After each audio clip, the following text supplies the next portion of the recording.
जय श्री राम। मैं आचार्य सुनील त्रिवेदी। आप लोग देख रहे हैं भविष्य दर्शन।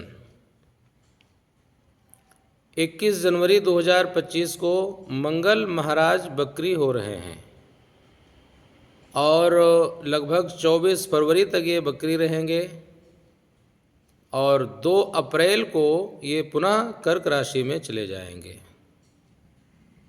कोई भी ग्रह जब बकरी होता है या मार्गी होता है तो उसका शुभ और अशुभ प्रभाव सभी राशि वालों के ऊपर पड़ता है। ये स्वाभाविक है, उन्होंने अपना असर दिखाना ही है। लेकिन जो लोग अपने इष्ट की साधना में, उपासना में लगे हुए हैं, जो अपने इष्ट का मंत्र जो है उसे जाप करते हैं, जिनको अपने इष्ट के ऊपर पूर्ण विश्वास है, उनके लिए ये जो ग्रह दशाएं बदलती हैं, ग्रह गोचर बदलते हैं, कोई बकरी होता है, कोई मार्गी होता है, इनका कोई विशेष प्रभाव उनके ऊपर नहीं पड़ता, या पड़ता है लेकिन उन्हें उस चीज़ का कोई विशेष अनुभव नहीं होता या कोई विशेष हानि नहीं पहुंचती, क्योंकि उनके ऊपर प्रभु की कृपा रूपी छत्र छाया का वरद हस्त उनके सिर के ऊपर है। लेकिन जो आम व्यक्ति है, जिनके जीवन में जप तप नहीं है, प्रभु की कृपा नहीं है, गुरु का आशीर्वाद नहीं है, और जो लोग अन्याय, अधर्म और अनीति के द्वारा अपनी जीविका चलाते हैं, धन का उपार्जन करते हैं, ऐसे जो लोग होते हैं, उनके जीवन में जब कोई भी ग्रहों की दशाएं बदलती हैं या कोई भी ग्रह बकरी या मार्गी होता है या उनकी जन्म कुंडली के अनुसार कोई भी ग्रह अगर अशुभ ग्रह उनके जीवन में प्रारंभ हो जाता है, चाहे वो महादशा हो या अंतर्दशा हो या योगिनी दशा हो या गोचर में किसी भी प्रकार की दशा हो या शनि की 7.5 या ढैया हो, तो उनके जीवन में अचानक समस्याएं आनी शुरू हो जाती हैं। अचानक उनके जीवन में संकट आते हैं और इतना धन उनके जीवन में किसी समस्या या दुर्घटना के ऊपर व्यय हो जाता है जो उन्होंने बड़े सालों से इकट्ठा किया हुआ था। इसीलिए हमारे शास्त्रों में कहा गया है कि परिश्रम पूर्वक धर्म के माध्यम से धन का उपार्जन करना चाहिए। अन्याय, अत्याचार, अनीति, अधर्म और किसी का दिल दुखा करके कभी भी जो लिया हुआ पैसा है, संपत्ति है, वो फलीभूत नहीं होता। इसीलिए भगवान ने सबसे बड़ी संपत्ति हमें दी है हाथ, पैर, आँखें, कान और नाक और सद्बुद्धि, और इस भारतवर्ष में रहने का अवसर, और इस सनातन धर्म में हम लोगों को जन्म मिला, जिसमें 18 पुराण हमारा मार्गदर्शन करने वाली हैं, 4 वेद हमें ज्ञान देने वाले हैं, शास्त्र हमें जीवन में क्या करना चाहिए, क्या नहीं करना चाहिए, ये सब कुछ बताने के लिए हमारे ऋषि मुनि लोग इन सब ग्रंथों की रचना करके चले गए। उस सनातन धर्म में हमारा जन्म हुआ। फिर भी अगर इतना सब कुछ हमारे परमपिता परमात्मा ने हमें दिया है, फिर भी अगर हम गलत कार्यों में लगे हैं, तो ऐसे ही लोगों को नियंत्रण करने के लिए, ऐसे ही लोगों को दंड देने के लिए भगवान ने ग्रहों को एक एक अधिकार दिया हुआ है। तो जो परमपिता परमात्मा की शरण में है, जिनका पूर्ण विश्वास है, जैसे मार्कंडेय मुनि थे, उनकी आयु बहुत थोड़ी थी, लेकिन भगवान शंकर को अपने प्राणों से ज़्यादा वो मानते थे और उनकी पूजा में, उनके मंत्र जप करने में पूरा तल्लीन रहते थे। इसीलिए काल भी उनका कुछ नहीं बिगाड़ पाया और काल को भी उनके सामने नतमस्तक होकर के जाना पड़ा और भगवान महाकाल ने अपनी आयु उनको प्रदान कर दी और आज भी वो चिरंजीवी हैं। पहले 7 चिरंजीवी थे, अश्वत्थामा बलिर्व्यासो हनुमांश्च विभीषणः कृपः परशुरामश्च सप्तैते चिरजीविनः। और उसके बाद में मार्कंडेयम तथाष्टमम, 8वें चिरंजीवी हैं मार्कंडेय मुनि।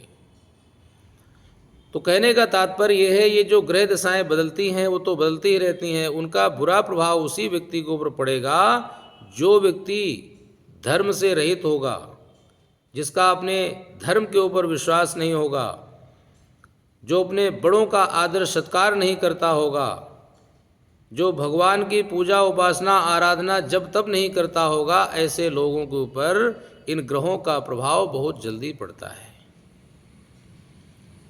और उसकी वजह से वो लोग विचलित होते हैं। तो हम आज बात करने जा रहे हैं मंगल ग्रह की। मंगल ग्रह आप सब लोग जानते ही हैं कि ग्रह मंडल में इसको सेनापति का पावर मिला हुआ है। अदम्य साहस और शक्ति, शूर वीरता, उत्तेजना, उत्साह, उमंग, सब कुछ इनके अंदर कूट कूट के भरा हुआ है। मंगल से प्रभावित जो व्यक्ति होते हैं रक्त वर्ण के होते हैं, गठीले शरीर के होते हैं, बड़े तेजस्वी होते हैं और उनकी गति भी बड़ी तीव्र होती है। तो ऐसे मंगल महाराज जब बक्रिया मार्गी होते हैं तो सभी राशियों के ऊपर इनका कुछ न कुछ बुरा प्रभाव या अच्छा प्रभाव होता ही है। जैसे अग्नि है, अगर अग्नि में आपका हाथ जानबूझ के पड़ जाएगा तो भी जलेगा और भूल से अगर पड़ गया तो भी जलेगा, उसका स्वभाव है जलाना। इसीलिए इन ग्रहों का स्वभाव ही है अपने अनुरूप फल देना, किसी को अच्छा फल देंगे, किसी को बुरा फल देंगे। तो अब तक हमने आपको लगभग 9 राशियों के विषय में बताया कि किन राशियों के ऊपर इस मंगल ग्रह का क्या प्रभाव पड़ेगा। अब आज हम 3 राशियों के विषय में चर्चा करेंगे, तो आप लोग वीडियो को अंत तक देखें और जिन राशियों में कुछ समस्याएं हैं वो लोग उपाय करके उस समस्या को दूर कर सकते हैं।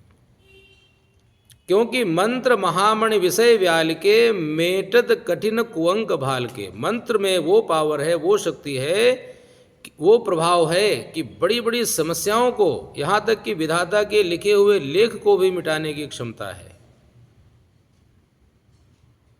तो इसीलिए जिन राशि वालों के लिए कुछ छोटी मोटी समस्याएं हैं वो मंत्र का जाप करके, हनुमान जी महाराज की शरण में जाकर के उनका पूजन करके उन समस्याओं से अपने को बचा सकते हैं। तो तुला राशि वालों की हम बात करते हैं। तुला राशि वालों के भाग्य स्थान में मंगल महाराज विराजमान है। धनेश और सप्तमेश होकर के धन तथा कुटुंब की वृद्धि करने वाले मंगल तुला राशि वालों के लिए रहेंगे। धन की वृद्धि होगी, कुटुंब की वृद्धि होगी और कोई धार्मिक यात्रा करने का अवसर इनको मिलेगा। उस यात्रा के माध्यम से सुख और आनंद की अनुभूति होगी और प्रभु के आशीर्वाद से इनके कोई भी जो रुके हुए कार्य हैं, जो मन में सोची हुई योजनाएं हैं जो अभी तक नहीं बन पाई हैं, वो भी पूर्ण होंगी। इसी के साथ में खर्चे भी इनके बहुत अधिक होंगे और खर्चों के साथ साथ में जो इनके ताऊ हैं, इनके चाचा हैं, उनके कुछ परिवार में कुछ समस्याएं, कुछ कष्ट, कुछ अनावश्यक परेशानियां बढ़ सकती हैं और आँख और पैर में तुला राशि वालों की थोड़ी बहुत दिक्कत हो सकती है। चोट फेट से बचें और बिना वजह के व्यर्थ विवाद से बचें। तो उपाय क्या करना है? हनुमान जी को सिंदूर चमेली का तेल मिला करके चोला चढ़ाएं। एक बात हमेशा ध्यान रखें, जो हनुमान जी हैं इनको शुद्धता, पवित्रता और निष्कपट मन इनको बहुत प्रिय है। भगवान श्री राम जी भी कहते हैं कि निर्मल मन जन सो मोहि पावा, मोहि कपट छल छिद्र न भावा। जब भगवान श्री राम को निर्मल मन वाला जो व्यक्ति है, निष्कपट व्यक्ति है, निश्चल व्यक्ति है, निर्द्वंद व्यक्ति है, निर्विकार व्यक्ति है, ऐसा व्यक्ति प्रिय है, तो हनुमान जी अगर इन सब चीज़ों से रहित व्यक्ति है तो उसे स्वीकार कैसे करेंगे? इसलिए हनुमान जी महाराज को भी निश्चल, निष्कपट, निर्द्वंद और पवित्र व्यक्ति ही उनको प्रिय है। तो अगर अपने हाथ से आप हनुमान जी को चोला चढ़ाना चाहते हैं तो पहली बात तो आप स्नान किए होने चाहिए, स्वच्छ वस्त्र धारण करके, और अगर बाहर से आप मंदिर में आ रहे हैं तो हाथ पैर धो करके अपने शरीर के ऊपर पानी की छींटे लगा करके आँखों में थोड़े से जल का स्पर्श कराएं, कुल्ला कर लें। उसके बाद में अपने हाथ से आप चोला चढ़ाएं तो ही उसे स्वीकार करेंगे। क्योंकि रास्ते से हम लोग आते हैं, पता नहीं कहाँ कहाँ पैर पड़ते हैं, बाथरूम चले जाते हैं, पैर नहीं धोते हैं, हाथ नहीं धोते हैं, कुल्ला नहीं करते हैं, आचमन नहीं करते हैं, और उसी परिस्थिति में अगर आप हनुमान जी की मूर्ति का स्पर्श करेंगे तो दोष लगेगा, लाभ नहीं मिलने वाला कुछ भी। तो उस समय में क्या करें, ऐसी परिस्थिति में जो ब्राह्मण देवता होते हैं मंदिर के, उनको आप जो भी सामान लाए हैं उनको दें और उनसे प्रार्थना करें कि हनुमान जी महाराज को मेरे नाम से चढ़ा दें। अपना नाम बता दें, गोत्र बता दें, और जो भी आप भेंट लाए हैं उनको दें और वो आपके नाम से चढ़ाएंगे। उससे हनुमान जी की कृपा बनेगी। जो ब्राह्मण लोग मंदिर में होते हैं वो यजमान के नाम गोत्र के द्वारा हनुमान जी या कोई भी भगवान है उनसे अर्जी लगाते हैं कि हे प्रभु इस व्यक्ति का कल्याण हो। तब भगवान उनकी जल्दी सुनते हैं, क्योंकि जो ब्राह्मण है वो भगवान के बहुत ज़्यादा नज़दीक रहते हैं, सारा दिन जप तप करते रहते हैं, इसीलिए उनकी बात जल्दी सुनी जाती है। तो हनुमान जी महाराज को चोला चढ़ाएं, बूंदी के लड्डू भगवान को भोग लगाएं और धूप बत्ती जला करके, दीप जला करके हनुमान चालीसा का पाठ करें। ज़्यादा आपको परेशानी हो रही है तो 7 बार पाठ करें, और छोटी मोटी अगर समस्याएं हैं तो 3 बार पाठ कर लें, और कुछ भी नहीं है, भगवान जी की कृपा से सब कुछ ठीक है, तो कम से कम 1 बार हनुमान चालीसा का प्रतिदिन पाठ करें। इससे आपका जो तुला राशि वालों का जीवन है बड़ा ही अच्छा, सुख और शांति देने वाला हो जाएगा। अब हम बात करते हैं वृश्चिक राशि वालों की। वृश्चिक राशि से 8वें घर में मंगल महाराज बकरी होकर के विराजमान है। वृश्चिक राशि के ही मालिक हैं मंगल। मेष वृश्चिक और भौमा, मेष राशि और वृश्चिक राशि के मालिक मंगल हैं और वो जाकर के 8वें घर में बैठ रहे हैं। तो वृश्चिक राशि वालों को थोड़ा सा सावधानी क्या रखनी है, एक तो दुर्घटनाओं से बचना है, चोट से बचना है, और वाहन बड़ी सावधानी से चलाना है। लड़ाई झगड़ा कहीं हो रहा है तो 10 कदम दूर रहना, किसी को अब शब्द नहीं कहना। इसके अतिरिक्त जो रुका हुआ धन है वो निश्चित रूप से प्राप्त होगा। कोई व्यक्ति प्रेम से ले लिया था, चाहे वो आपके रिलेशन में हो या कोई मित्र हो, कोई बंधु हो, कोई आपका पार्टनर हो, और पीछे 2-3 महीने से टाल मटोल कर रहा था, नहीं दे रहा था, तो मंगल महाराज की कृपा से ये जो रुका हुआ धन है आपका मिल जाएगा। जो आपके बड़े भाई लोग हैं वृश्चिक राशि वालों के, उनका सुख भी मिलेगा, उनका सहयोग भी मिलेगा और उनका आशीर्वाद भी मिलेगा। और एक सुंदर से वाहन की प्राप्ति होगी। कोई गाड़ी लेना चाहते थे, नहीं मिल पा रही थी, तो आपको वाहन मिलेगा। जो किसान लोग हैं उनको ट्रैक्टर मिलेगा, जो ट्रांसपोर्ट के लोग हैं उनको ट्रक मिलेगा, और जो आम व्यक्ति हैं उनको कार इत्यादि की प्राप्ति होगी। जो सामान्य वर्ग के लोग हैं उनको बाइक इत्यादि लेने का अवसर मिलेगा मंगल महाराज की कृपा से। जो खेल कूद में जाने वाले लोग हैं उनको उसमें तरक्की मिलेगी। जो पुलिस फोर्स में है उनको उसमें प्रमोशन मिलेगा। रेस्टोरेंट से संबंधित जो लोग हैं उनको भी अच्छी उन्नति के अवसर मिलेंगे।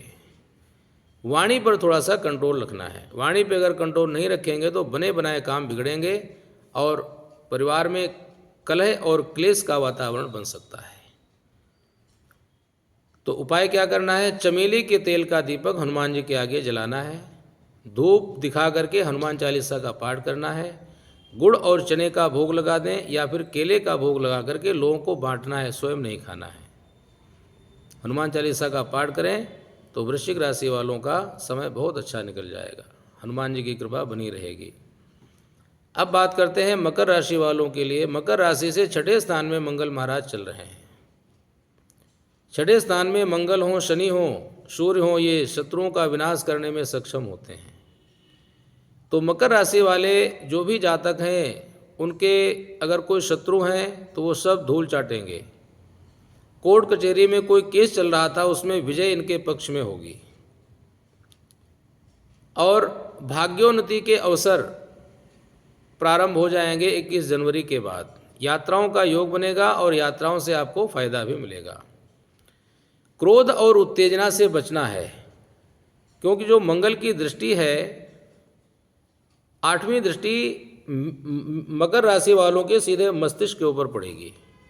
और मंगल उत्तेजना, उत्साह, क्रोध और उमंग, साहस और शक्ति का मालिक है।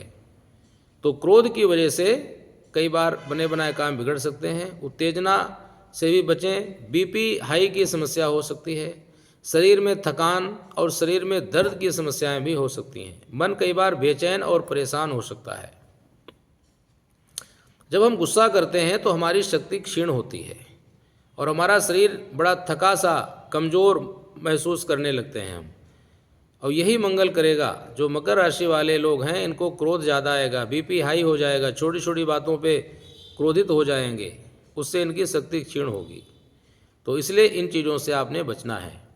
ज्योतिष और ज्योतिषी का काम क्या है? आपको सही रास्ता दिखा देना।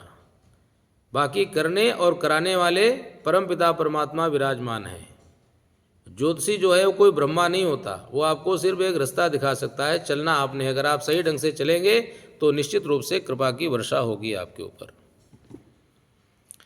तो उपाय क्या करना है? शनिवार के दिन चमेली के तेल में सिंदूर मिला करके हनुमान जी महाराज का लेप लगाएं, उनके पूरे मूर्ति के ऊपर चरणों से प्रारंभ करके सिर तक ले जाएं। धूप और दीप दिखा करके हनुमान चालीसा का पाठ करें। अगर हो सके तो बूंदी जो होती, बदाने जिसको कहते हैं, उसका भोग लगा करके लोगों को बांट दें। स्वयं न खाएं तो अच्छा रहेगा। अगर ये उपाय करते हैं तो हनुमान जी की कृपा से तुला राशि, वृश्चिक राशि और मकर राशि वालों का समय सुख, शांति और आनंद देने वाला होगा। महादेव की कृपा आप सभी के ऊपर बनी रहे। चैनल को लाइक करें, सब्सक्राइब करें और शेयर करें। फिर मिलेंगे और एक नए विषय के साथ में। तब तक के लिए जय श्री राम।